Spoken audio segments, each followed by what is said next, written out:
ginagawa tayong K-Audio. Ito. Bali, nakailang palit na tayo ng fuse. Pumuputok siya. Naghang na tayo ng supply dito sa pinaka mainboard. Putok pa rin. Suspect ko dito, itong transformer may problema. Inihan ko na to. Ayan, may nakita akong lamat dito. Baka uminit. Baka meron siyang sunog sa ilalim, bubuksan natin.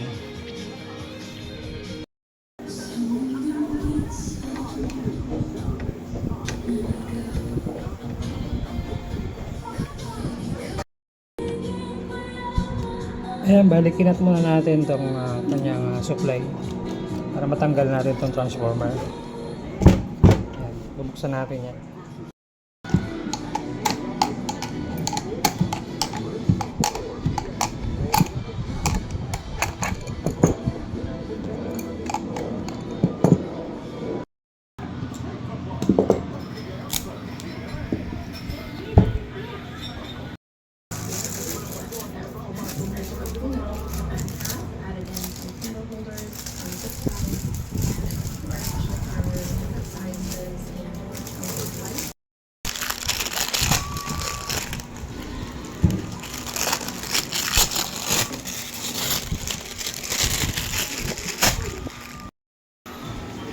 So ito siya guys, ayan, shorted, bali yung primary pala.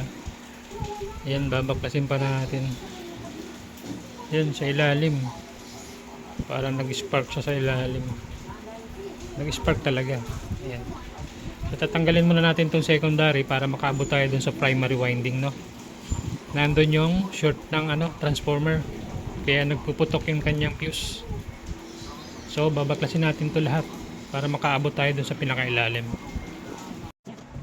So diggity diggity diggity diggity hey, diggity diggity diggity diggity hey, diggity diggity diggity diggity hey, diggity diggity diggity. So guys, bali ito na. Matapos natin baklasin at idugtong yung yung mga naputol, nag-spark. So naibalik na natin. Binalutan na lang natin ng electrical tape. So ngayon, titesting natin kung meron na siyang power na.